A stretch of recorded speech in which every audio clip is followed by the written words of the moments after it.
The final assault on the Imperial capital world was unlike anything the galaxy had ever witnessed. Kang Ho's ship was no longer alone in space around him. Flew vessels from dozens of different species that had suffered under Imperial rule. The Ghost of Andromeda had become the center of a rebellion that stretched across half the known galaxy. Ships that had been enemies for centuries now fought side by side, united by their hatred of the Galactic Empire. Martian destroyers flew alongside Centauri cruisers, while smaller craft from the outer colonies swarmed around larger vessels like angry insects. The fleet grew larger as more worlds heard about the uprising and sent their own forces. Emperor Vexstar stood in his throne room watching through massive windows as his orbital defenses fell one by one. Weapons platforms that had protected the capital for 1,000 years were being destroyed by an enemy that should not exist. One human farmer had brought together the largest military force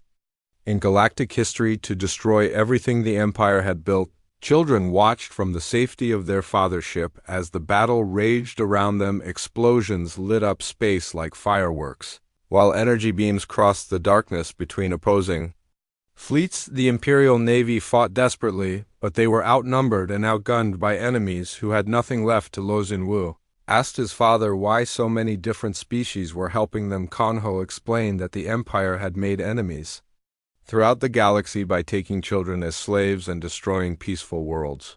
Every ship in their fleet represented families that had been torn apart by Imperial cruelty. Sora and Jimin watched the tactical displays showing how the battle was progressing. The Imperial forces were being pushed back toward their homeworld, while their reinforcements were cut off by rebel ships. The twins had learned enough about military strategy during their captivity to understand that this was not just a battle but the end of a war. Ho studied the weapons being used by both sides and marveled at the advanced technology involved.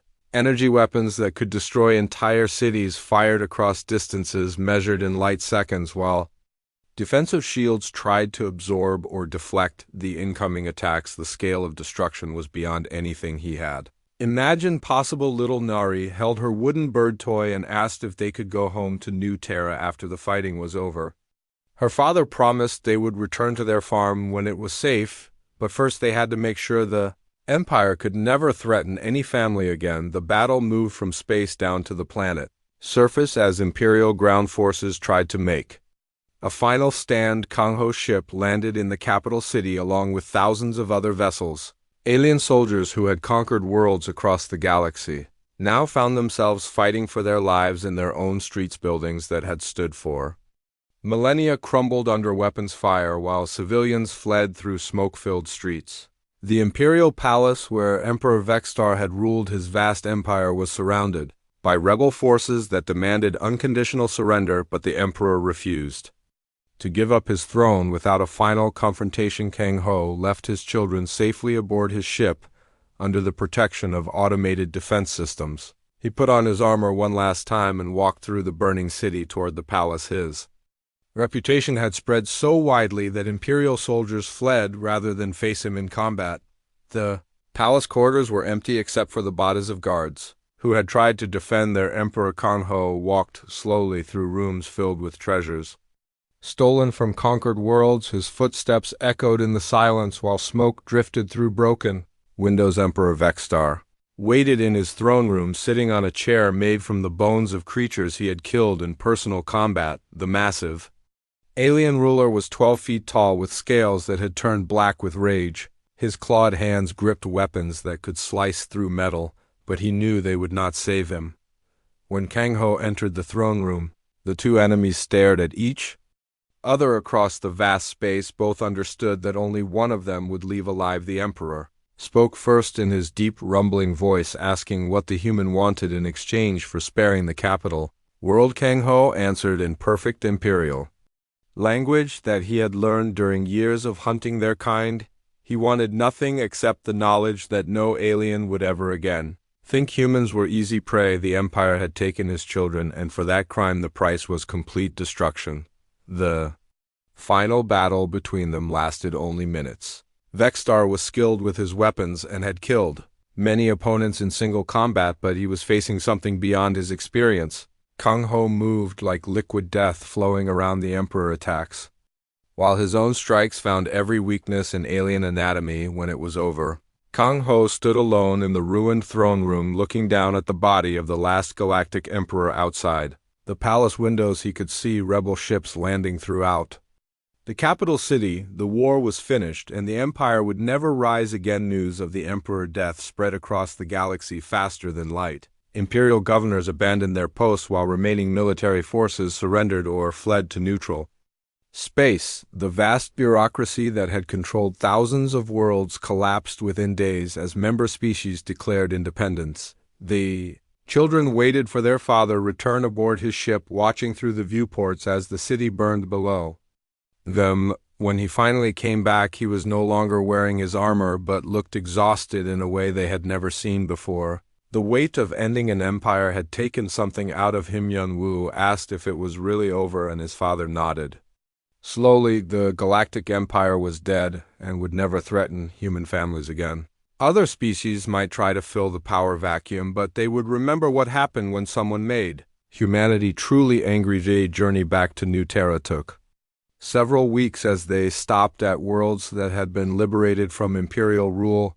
Everywhere they went, people celebrated the end of tyranny that had lasted for centuries. Children who had been slaves were reunited with parents who thought they were dead forever. When they finally reached their farm, the house looked exactly the same as when they had left it. The workshop still contained broken farming equipment waiting to be repaired. The fields still grew tall grass where they had played before the aliens came, but everything felt different now. The children knew their father was not just a simple farmer, and he knew they had grown up faster than any parent wanted during their time as prisoners. The galaxy was a dangerous place, but they had learned they could face that danger together as a family. Ship still came to visit the quiet farm sometimes, carrying messages from across the galaxy asking for help or advice, but Kang Ho had retired again from the business of war. He spent his days teaching his children how to defend themselves and how to fix the things that were broken in their world. The workshop was rebuilt with some very unusual equipment that neighbors pretended not to notice, and late at night when strange ships landed to speak with the farmer who had reminded the universe why humanity should never be underestimated, the children would listen from their windows to stories of distant worlds where freedom was still being fought. Fourth Ghost of Andromeda had returned to his peaceful life, but the galaxy would never forget the lesson he had taught. The price of threatening human families was higher than any empire could afford to pay. Fear spread through the Galactic Empire like a disease that infected everything it touched. Planets that had been loyal imperial colonies for centuries began declaring independence.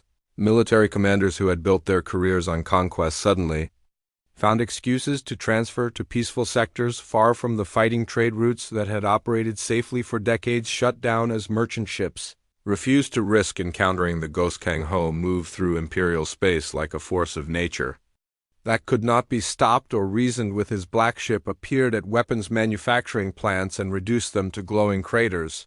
It struck at communication hubs that coordinated fleet movements, leaving entire sectors blind and deaf. Research stations that developed new military technology simply vanished in flashes of brilliant light. Each attack was perfectly planned and executed with the precision of a master craftsman who had perfected his art over decades of practice. The ghost never wasted ammunition or effort. Every shot served a purpose.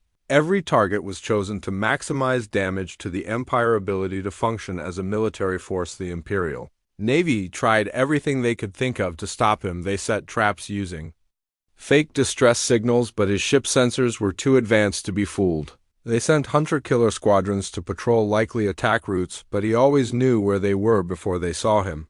They even tried negotiation, sending messages offering to return his children in exchange for peace, but Kang Ho did not respond to any communication attempts. He had learned long ago that aliens who kidnapped children were not trustworthy enough to honor any agreement. The only language they understood was violence, and he was prepared to speak it fluently until his family was safe in his arms again aboard the prison ship. The children had been watching their alien captors become more nervous with each passing day. The guards jumped at unexpected sounds and argued with each other in their harsh, clicking language. Security patrols became more frequent but also more sloppy as tired soldiers made mistake. Xian Wu had been carefully introducing small problems into the engine systems. He was supposed to maintain nothing obvious or immediate, just tiny flaws that would grow worse over time, like cracks in a dam that would eventually cause catastrophic failure. He mixed incompatible lubricants in the machinery and loosened bolts that held critical components in Processora, used her position in the communication center to corrupt data files and introduce errors into navigation charts. She changed coordinates by small amounts that would not be noticed until the ship tried to jump to hyperspace. She also began sending false reports to Imperial Command, making their ship seem less important than it really was. Jimin had been slowly contaminating the medical supplies used by the alien crew with substances that would make them sick but not kill them immediately. He wanted them weak and confused when the time came to fight back. The symptoms would look like a common space plague that affected many different species. Teho had mapped every weakness in the ship's security system and was ready to exploit them when the moment was right. He had discovered that the main computer had a backup mode that could be activated manually in emergencies. This mode would shut down most automated systems, including the Loxon prisoner cells. Little Nari had been gathering information about guard schedules and patrol routes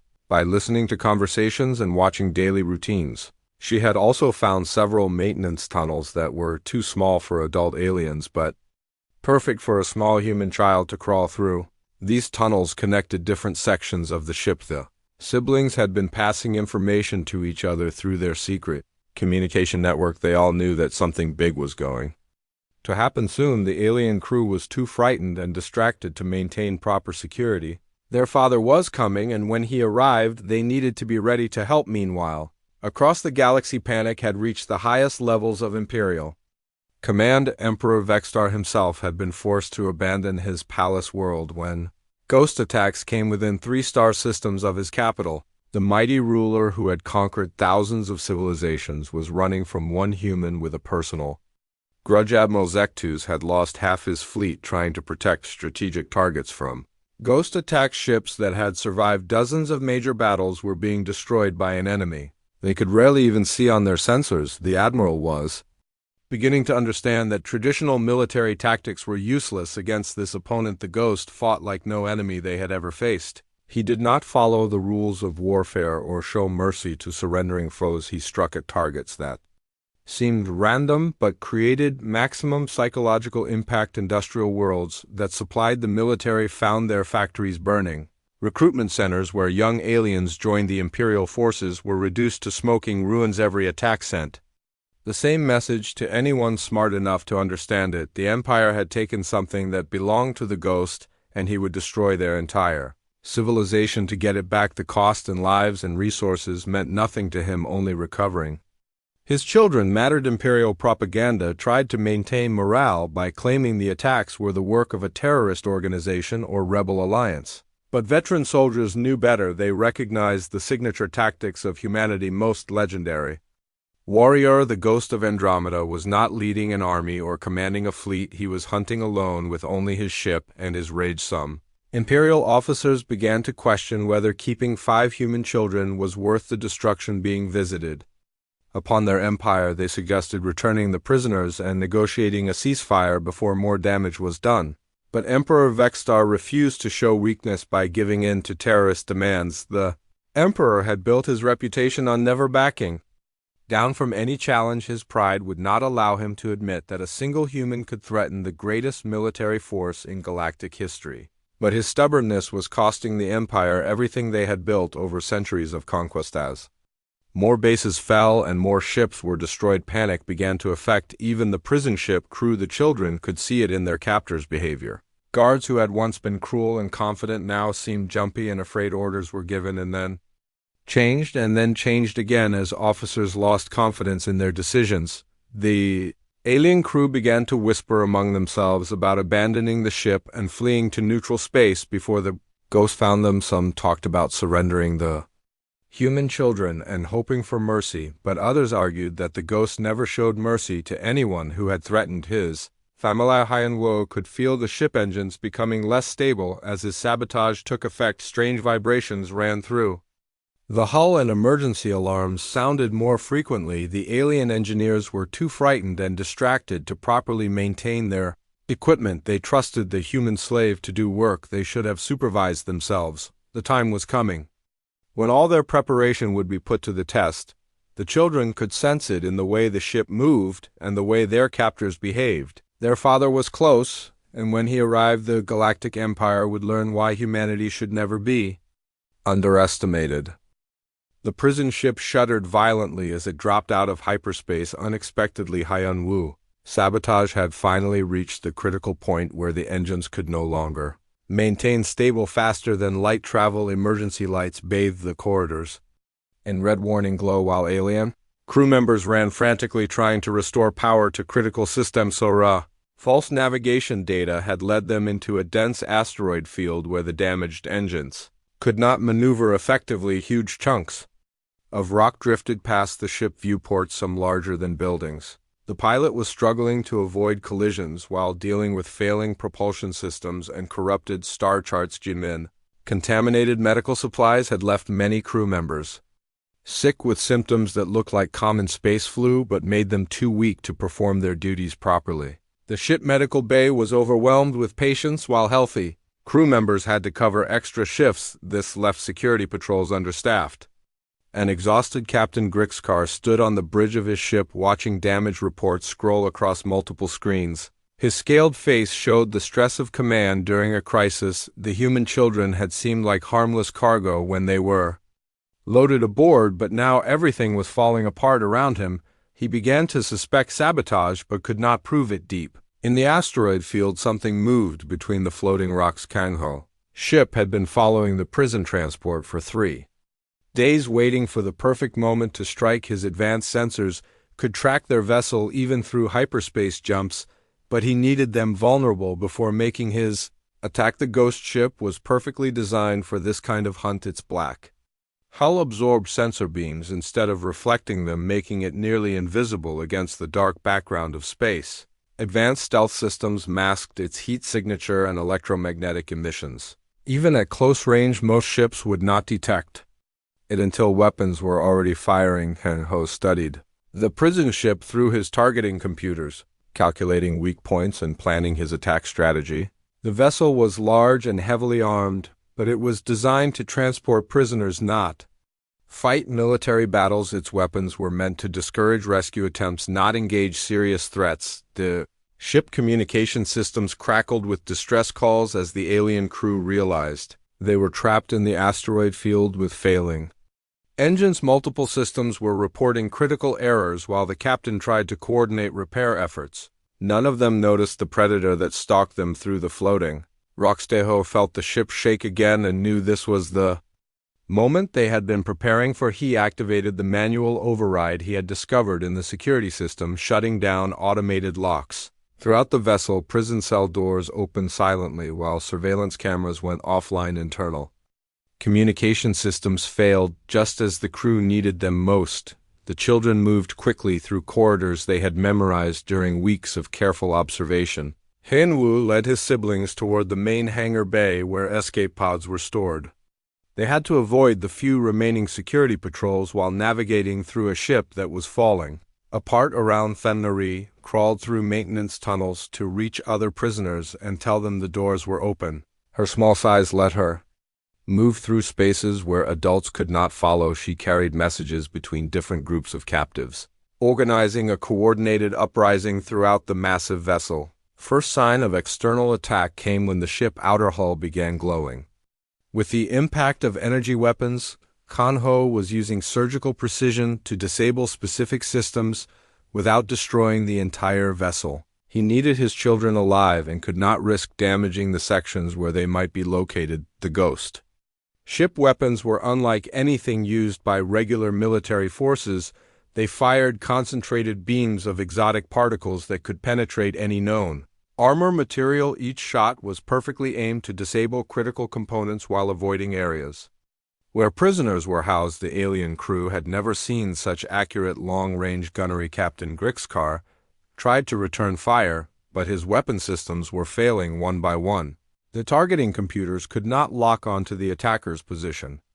While his energy cannons were losing power as critical relays were destroyed, his ship was being dissected with the skill of an expert. Surging throughout the prison ship, captives from dozens of different worlds began overwhelming their weakened guards. The alien crew was already reduced in numbers by illness and exhaustion. When hundreds of prisoners broke free simultaneously, the remaining security forces were quickly overrun. Yunwu and his siblings reached the hangar bay just as explosions began rocking the ship from multiple directions. Their father ship had docked with the crippled transport using magnetic clamps and cutting tools.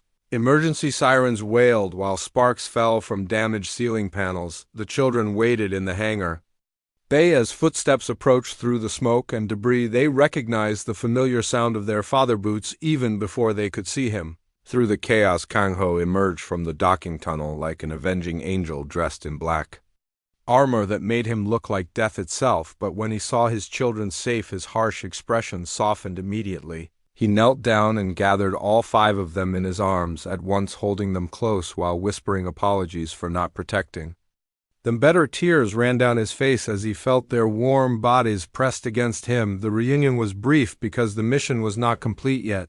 Emperor Vexstar was still alive somewhere in the galaxy, and as long as the Galactic Empire existed, no human would be truly safe from their predations. The children understood this without being told. They had learned much about their father's real nature during their captivity. So Rast, if they were going to keep running, if more aliens would come after them. Kang Ho looked at his daughter and saw the fear in her eyes mixed with determination. She was growing up faster than he wanted, but the galaxy had forced this change upon his family. He explained that sometimes to protect what you love, you have to show the universe that threatening it costs more than anyone is willing to pay. The Galactic Empire had ruled through fear for centuries, but now they would learn what it felt like to be afraid. Other rescued prisoners were loading into escape pods that would take them to safety on neutral worlds. Many of them were children like his own who had been stolen from their families. The sight of so many young victims made Kang Ho's anger burn even hotter than before. As they prepared to leave the dying prison ship, Hyun-woo asked his father what would happen next. Kang Ho checked his armor systems and weapon status before answering they were going to end this war once and for all by removing the source of the threat. The ghost of Andromeda had returned from retirement, but this time his mission was not just about revenge. It was about making sure that no other parent would have to go through what he had experienced. The galaxy needed to learn that humanity protected its own. The first Imperial supply depot died in silence. Kang Ho's ship appeared from nowhere like a ghost materializing from empty space. His weapons fired once and the massive station exploded in a ball of white fire that could be seen from 3-star systems away. When rescue ships arrived hours later, they found nothing but floating debris and the bodies of 1,000 alien soldiers. News of the attack spread through Imperial space faster than their fastest courier ships. Every commander, every admiral, every regional governor received the same terrifying message. The ghost of Andromeda had returned from retirement and he was hunting something. Someone had made the worst mistake possible by threatening what he loved most. Meanwhile, aboard the prison ship carrying his children, the young humans were learning what it meant to be slaves in the Galactic Empire. They were separated from each other and given different jobs throughout the massive vessel. The alien guards made it clear that trying to escape would result in painful death for everyone involved. Yun-woo found himself working in the engine rooms deep in the belly of the ship. The massive machines that pushed the vessel through space were incredibly complex, but his natural mechanical ability helped him understand how they worked. The alien engineers were impressed by how quickly he learned, even though they treated him like a useful animal rather than a person. The work was hard and dangerous. The engines produced heat that could melt metal and radiation that made him sick. Energy conduits carried power that could kill him instantly if he touched the wrong component. But Hyun-woo was smart and careful. He learned which systems were critical and which ones could be damaged without causing immediate alarm. Sora was assigned to the communication center, where her quick mind made her valuable for translating messages between different alien species. The Galactic Empire controlled hundreds of worlds with dozens of different languages and writing systems. Her job was to make sure orders and reports were understood correctly by everyone. She pretended to be just a simple human girl who was trying her best to please her masters, but secretly she was learning everything she could about Imperial military codes and communication protocols. She memorized the locations of important bases and the movement schedules of major fleets, information that might be useful if they ever got the chance to escape Asian. Ended up in the medical bay helping alien doctors treat injured prisoners and crew members. His gentle nature made him good at calming frightened patients even when he could not speak their language. The medical computers had translation programs. That helped him understand what different species needed to stay healthy, but Ji-min was also learning about alien biology and what kinds of medicines and chemicals could make them sick. He began to understand which supplies were used to treat the ship crew and which ones were stored for emergencies. This knowledge might be useful someday if they needed to fight back against their captor. Steho was assigned to maintenance duties that gave him access to the ship security systems. His job was to repair broken sensors and replace damaged components in the surveillance network. The alien technicians thought he was too young and stupid to understand what he was really working on, but they were wrong. Every day, Teho learned more about how the ship watched and controlled its prisoners. He memorized the locations of cameras and motion detectors. He figured out which security protocols were automatic and which ones required manual activation. He was building a mental map of every weakness in the system that kept them trapped. Little Neri was kept in the general population area with other young prisoners from different worlds. She was too small for heavy work, but the aliens found her useful for cleaning tight spaces and carrying messages between different sections of the ship. Her innocent appearance made the guards think she was harmless, but Nari was not as helpless as she looked. She had inherited her father's intelligence. Even at her young age, she watched everything and remembered details that adults might miss. She learned which guards were cruel and which ones might show mercy. She discovered hiding places throughout the ship where someone small could disappear if necessary. Despite being separated, the five siblings found ways to communicate with each other. They used the ship ventilation system to pass whispered messages. They developed hand signals based on games they had played back home on New Terra. They left small marks on walls and equipment that only they would recognize as signs. The prison ship was not the only vessel in the Imperial fleet that was having problems. 3 more supply depots had been destroyed in different star systems. Each attack was perfectly planned and executed. With surgical precision, the ghost ship would appear, destroy its target, and vanish before help could arrive, leaving no trace. Except death and wreckage. Admiral Zektus was the Empire's most experienced military commander. He had fought in dozens of wars and conquered entire civilizations, but when he studied the attack patterns, his blood turned cold with recognition. He had seen these tactics before in classified reports that were supposed to be locked away forever. The Admiral called an emergency meeting of his senior staff in the most secure briefing room on his flagship. The officers who attended had fought beside him for decades, but they had never seen their commander look so worried. He activated a holographic display showing the locations of the destroyed bases. Gentlemen, he said in his gravelly voice, we are not facing a normal enemy fleet. This is the work of one individual. The most dangerous human who has ever lived. The ghost of Andromeda has come out of retirement and he is hunting U.S. The room fell completely silent as the implications sank in. Every officer present had heard stories about the ghost, but most had assumed they were just legends, tales told by veteran soldiers to frighten new recruits. But the evidence was undeniable. The attack patterns, the choice of targets, the complete lack of survivors all matched the ghost legendary methods. One young captain asked why the ghost would target Imperial forces. Now, after 10 years of silence, Admiral Zektus pulled up intelligence reports showing the recent raid on New Terra, the capture of 5 human children from a remote farming world. It seemed like a routine operation at the time, but now they understood the terrible mistake they had made. Those children belonged to him.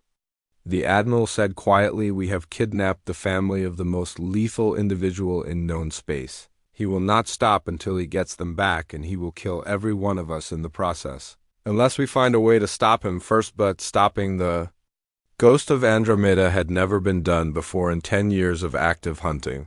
He had never lost a battle, never failed to complete a mission, never shown mercy to his enemies.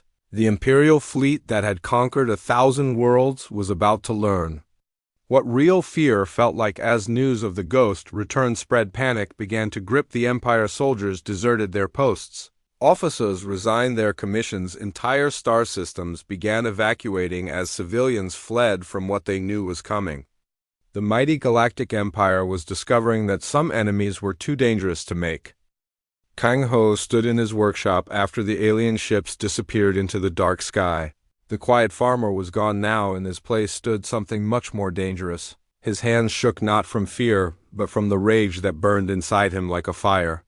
He walked slowly to the back wall of his workshop and pressed his palm against a hidden panel. Wall slid open with a soft whisper, revealing a room that should not exist in a simple repair shop. Weapons hung on the walls like deadly artwork each. One was designed to kill specific types of alien life forms. There were energy rifles that could punch through battle, armor and small pistols that fired rounds which exploded inside their targets. In the center of the hidden room sat a communication device that had not been used for 10 years. Its screen flickered to life as Kang Ho activated systems that had been sleeping since he came to New Terra. The device began receiving messages from across the galaxy as news traveled faster than light. Through the networks used by criminal soldiers and spies, the first message came from a Martian mercenary named Rodriguez who had fought beside Kang Ho in 3 different wars. The message was short but clear: your children taken, stop Ghost back. Ready to help. The second came from an alien crime boss on Titan who had once been Kang Ho's enemy but now offered ships and weapons for the hunt. More messages flooded in as the news spread.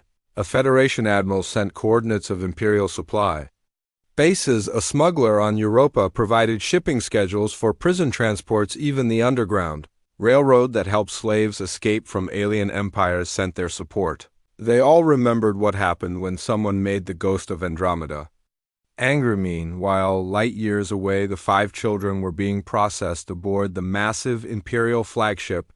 The ship was so large it had its own gravity and weather systems. Inside its metal halls, thousands of alien soldiers marched in perfect formation. Their boots made clicking sounds on the hard floors like insects walking. The children were brought before Emperor Vexstar in his throne room.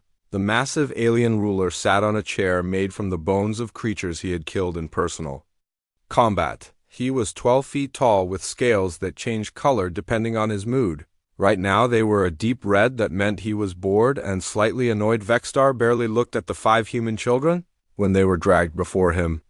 To him they were just another group of slaves collected from another worthless world. He had conquered so many planets that he could not remember all their names. Humans were common throughout the galaxy and not particularly valuable, as worker Shen Wu tried to speak to the Emperor in the broken alien language he had learned from traders who visited New Terra. He wanted to negotiate for his siblings' freedom, but the words came out wrong and made no sense. The alien guards laughed at his attempt, which made his face turn red with embarrassment and anger. Ra and Jimin stood close together, holding hands like they always did when they were scared. They whispered to each other in Korean, making plans and trying to figure out how to escape. Little Nari still clutched her wooden bird toy and had not stopped crying since they were captured. Taeho studied everything around him, memorizing the layout of the ship and the weapons the guards carried. The Emperor waved his massive hand dismissively and spoke in his own language to the guards. The children could not understand the words, but they could guess the meaning. They were being sent away to work in the deep space mines where thousands of other captured beings spent their lives digging for precious metals. As they were led through the corridors of the ship, the children saw things that would give them nightmares for years. Other prisoners from dozens of different worlds worked as slaves maintaining the massive vessel. Some were so thin they looked like skeletons, others had injuries that had never been properly healed. The guards carried electric whips that they used on anyone who moved too slowly. Back on New Terra, Kang Ho was preparing for war. He put on armor that he had not worn for 10 years. It was black as space and covered with plates that could stop most energy weapons. The helmet had special sensors that let him see in the dark and track heat signatures from living beings. When he was fully dressed, he looked like death itself. His personal ship was hidden in an underground hangar beneath his farm. To his neighbors, it looked like just another storage building for farm equipment, but when Kang Ho activated the hidden controls, the ground opened up. and revealed something that did not belong on a peaceful farming world. The ship was sleek and black like a knife cutting through water. It had been built specifically for hunting other ships. Its hull was covered with stealth plating that made it nearly invisible to most sensors. The weapon systems were more advanced than anything used by regular military forces. They had been designed to kill things much larger and more dangerous than ordinary soldiers. As Kang Ho climbed into the pilot's seat, the ship's computer welcomed him back in a voice he had not heard for 10 years. All systems came online automatically. The weapons charged the engines, warmed up the navigation computer, began calculating jump routes to every known Imperial base in the galaxy. The transformation was complete. The quiet farmer who fixed broken machines was gone. In his place sat the ghost of Andromeda, the most feared human in known space. He had earned that reputation by doing things that other people saw were impossible. He had destroyed entire fleets with just his single ship. He had assassinated alien leaders who lived in the most secure fortresses in the galaxy 10 years ago. He had retired from that life when his wife died protecting a human colony from alien raiders. He had taken his 5 children to the most remote world he could find and tried to give them a normal, peaceful childhood, but the galaxy would not leave his family alone. Now they would remember why mentioning his name in certain places could get you killed. The ship lifted off from New Terra without making a sound. Its stealth systems made it invisible to the sensors of the few other ships in the system. Kang Ho set course for the Imperial border where he would begin his hunt. He had no plan beyond finding his children and killing everyone who had taken them as. He flew through hyperspace toward his first target. Kang Ho thought about his children. He wondered if they were afraid. He wondered if they were hurt.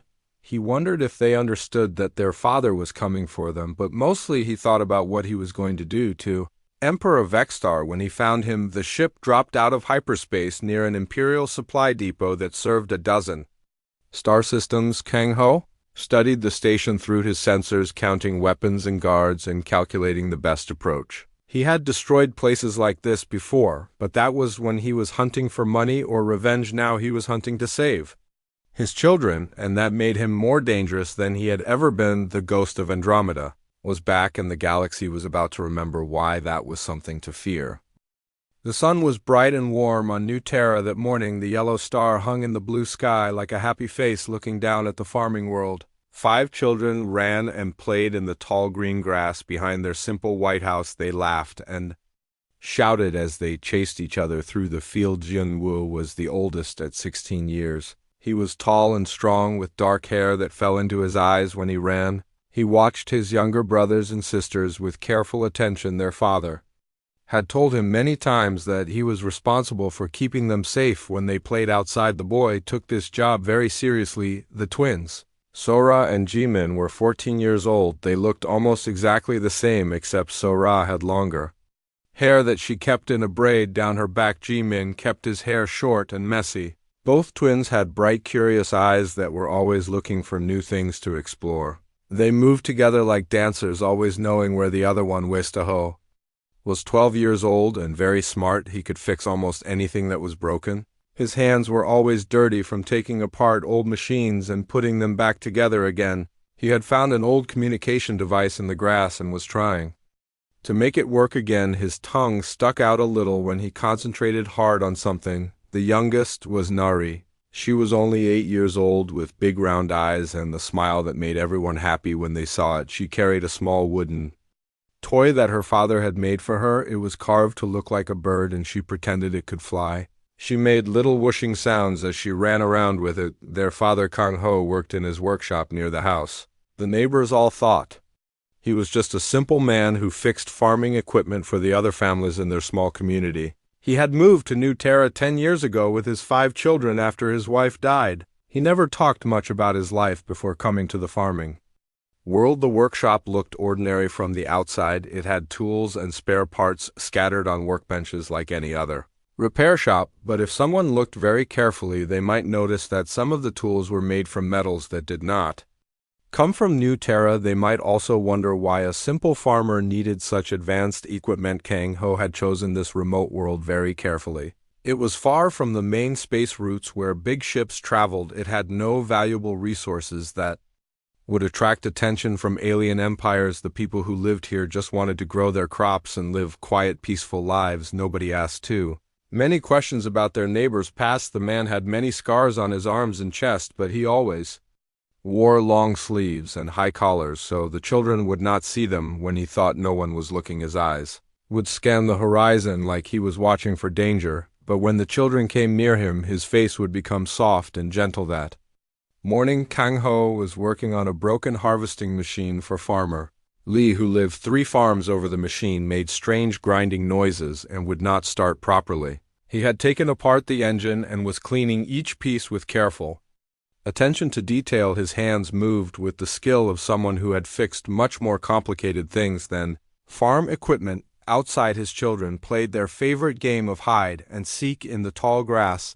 The plants grew higher than Nari's head, so she could disappear completely when she crouched down. Sora and Jimin liked to work together to find the best hiding spots. Taeho usually tried to hide in places where he could also work on some broken thing he had found. Hyunwoo was good at finding everyone because he was tall enough to see over most of the grass. The morning was so peaceful and normal that nobody noticed the small dark spot that appeared in the sky. At first it looked like just another cloud drifting across the blue. It grew slowly larger, but the children were too busy playing to look up.